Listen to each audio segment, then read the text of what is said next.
So in this video, I want to talk about optical isomers. And before I get started, I just want to mention that optical isomers is definitely an HL topic. It can get a little bit technical at times, but again, if you go through it step by step, it's not that bad. Okay, so in optical isomers always have to do with tetrahedral carbons. All right, and the situation that's needed with that is that the carbon has to have 4 different groups bonded to it. All right. So first of all, why is it necessary to have 4 different groups? All right. So let me increase the size here. Okay. So what I have here, I've got 2 different tetrahedral carbons, and they've got the same groups on them. All right. So there's a white, blue, green, and red on each of these. All right. And because it's tetrahedral, we can try this little exercise to see, like, hey, are these things the same or are they different? And if I line these guys up, well, you can see here I've got the green atoms lined up, I've got the white atoms lined up, but when that happens, you can see that the blue and the reds don't match up. All right, so these are not superimposable, which means that these are isomers of each other. They're different molecules. All right, so what I have here is I've got 2 molecules where 2 of the groups are the same. So I've got, on each of these, I've got 2 white atoms. All right. So so let's see if these guys are superimposable or not. Well, what I've done here, I've lined up the white atoms down here, and you might see at first, well, look, the red and the green don't line up, so these are not superimposable. Well, remember, I have 2 choices of the way that I lined up the 2 groups that are the same. If I turn it around the other way, all right, notice now the white atoms are lined up. And you can now see that these are the exact same molecule. All right, so the reason that you need 4 different groups is that if you have even 2 groups that are the same coming off of that tetrahedral carbon, you're going to have things that are superimposable. It's guaranteed. All right. So whenever you have a carbon, a tetrahedral carbon that's got 4 different groups coming off of it, that molecule is going to be considered chiral. All right, and specifically, the carbon that has 4 different groups coming off of it is going to be considered a chiral center. All right, so some examples of chiral centers. All right, this molecule right here, we've got a methyl, we've got a hydrogen, a bromo, and a chlorine. So those are all 4 different. So this carbon right here would be a chiral center. All right.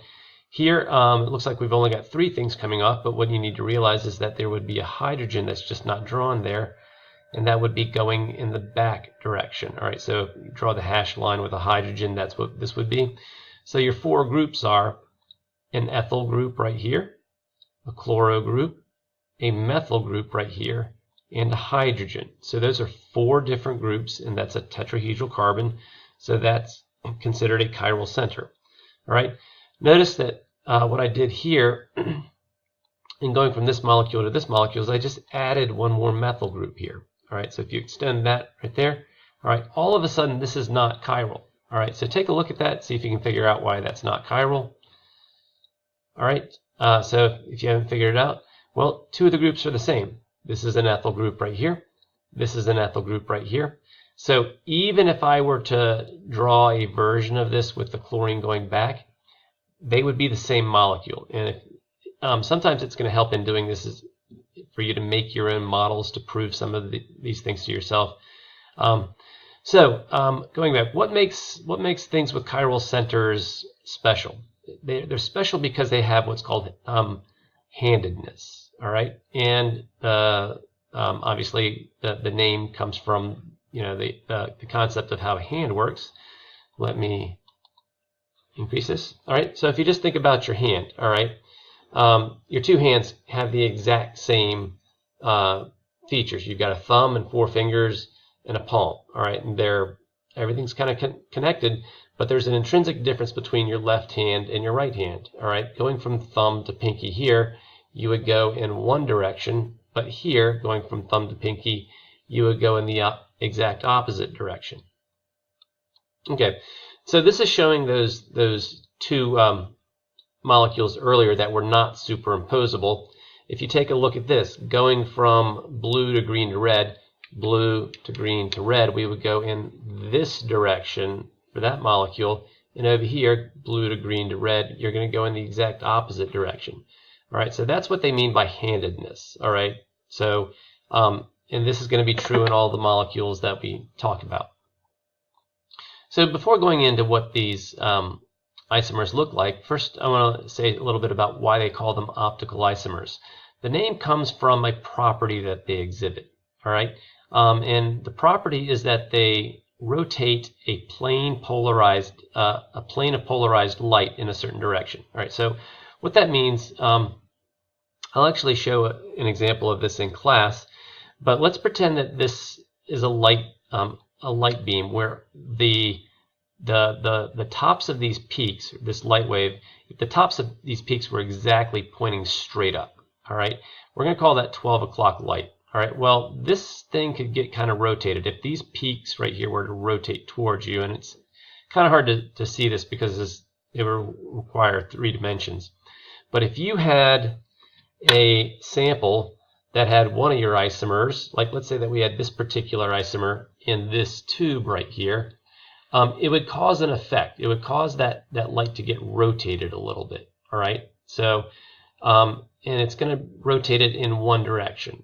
All right, so if this particular isomer caused the light to rotate one direction, if we took, actually, it would have to be this guy. So let's pretend that this isomer rotated it in one direction. Its opposite one, the one that would not was not superimposable on it, would rotate it in the exact opposite direction. All right, so it's that property which gave it the term optical isomer. Okay, so the 2 types of optical isomers are what are called enantiomers and diastereomers. All right, so enantiomers are whenever you have molecules that are mirror images of each other. All right, so if you take a look at these 2 molecules right here, picture there being a mirror right here. All right, and ask yourself, what would the mirror image of this molecule right here be if I had a mirror right here? All right, well, it would be this exact molecule right here. Okay, and so I'm showing those molecules again, and here hopefully you can see that. All right, if I had a mirror between these 2 things, the mirror image of this molecule would be exactly what this molecule is right here. So again, put a mirror right here, and you would literally see this. All right. Okay. So these 2 molecules actually have 2 chiral centers. This is a chiral center because it's got 4 different groups. There would be a hydrogen going back there. All right. And there's also one right here. Notice this has got the same thing right here and here. All right. So again, if I were to put a mirror straight down the middle here, the mirror image of this molecule right here would be this one right here. So these guys right here would be considered enantiomers. So in contrast to that is diastereomers. All right, and diastereomers are molecules that contain more than one chiral center where they are not mirror images of each other. All right, so take a look at these 2 molecules right here. And if you try to cover up the bottom half and just focus on the top part. All right, so if I put a mirror here, the top part of this molecule right here would be the mirror image would be this exact part right here. So the top parts are mirror images. All right, but if you take a look at the bottom parts and you put a mirror right here, these would not be mirror images of each other. All right, and in case you're wondering, even if you rotated along this bond, like you might think, hey, I just need to move this fluorine over here so that it's right next to here. Well, the problem is that would put this methyl group right here. It would be going back. All right, so here the methyl group is coming forward, but if we rotated the fluorine over here, the methyl group would be going back. All right, so these 2 things right here are not mirror images of each other. So since they are not mirror images, but they have the exact same groups as each other, these would be considered diastereomers.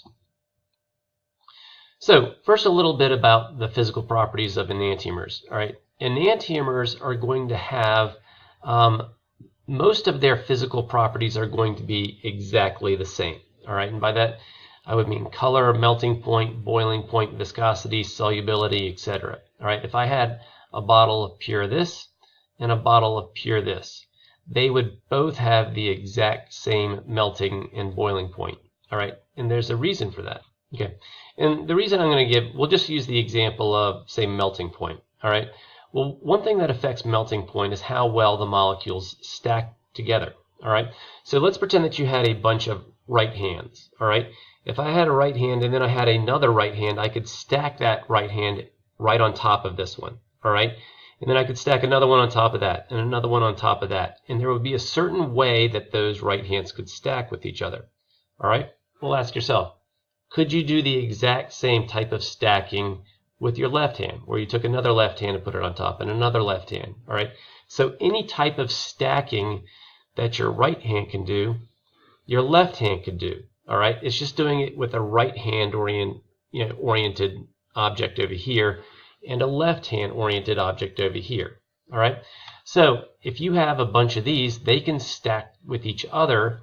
All right, in the exact same way that a bunch of these could stack with each other. All right, it's just that they're doing, it's going to be the mirror opposite. All right, so imagine having a mirror between these and stacking a bunch of these together. All right, well, what you would see in the mirror is the exact same way that these guys right here could stack with each other. All right, so and that's what's going to affect its melting and its boiling point. All right, how well they stack together. Ask yourself, how much energy would be required to pull one of these off of a stack of these, versus how much energy would it take to pull one of these off of a stack? All right, it would be the exact same amount of energy. All right, and since it's the same amount of energy required to pull one of them away, they would have the exact same melting point. All right, but there is a way that enantiomers can act differently. All right, and in order for that to happen, it has to interact with something else that is also chiral. Okay, so essentially, if a chiral object is interacting with something that is not chiral, both of the chiral objects will have the same abilities to interact with that non-chiral object. All right, so just as an example of what that means, all right, consider this ball. All right, and pretend it's a baseball. I know it's a tennis ball, but like if I hold it with my right hand and I wanted to throw a curveball, I could do that. All right, and if I were left-handed and I hold the ball and I wanted to throw a curveball, I could also do that. There is no pitch that can be thrown only with your right hand or only with your left hand. The only difference is if the pitch is thrown with one hand, it's going to rotate in one direction. All right, but if it's thrown with the other hand, it's going to rotate in the mirror image of that direction. All right, so the question is there anything that a right hand can do that a left hand can do that a right hand can't do? All right, well, if you think about the example of a ball, you might say, well, no, they can both do the exact same things. All right, well, how about the ability to wear a glove that's designed to go on a left hand? All right, well, what's the difference? This thing is chiral. All right, it has a handedness. All right, so if I wanted to put it on my left hand, it goes perfectly, but if you try to do it on the other side, there's an interaction problem. All right, we have the same issues with molecules. All right, so an example of this would be something like smell. And just to use an example, the smell receptor, let's pretend that the smell receptor in your nose needed to have a fluorine, a bromine, and a chlorine touch it in this exact position, all right, in that exact order. All right, well, if you look at the way these things are, if I hold them like this, there's only one of these that would be able to make contact with those receptor locations to have that effect. So oddly enough, two enantiomers can have different odors because the receptors in your nose are in fact chiral.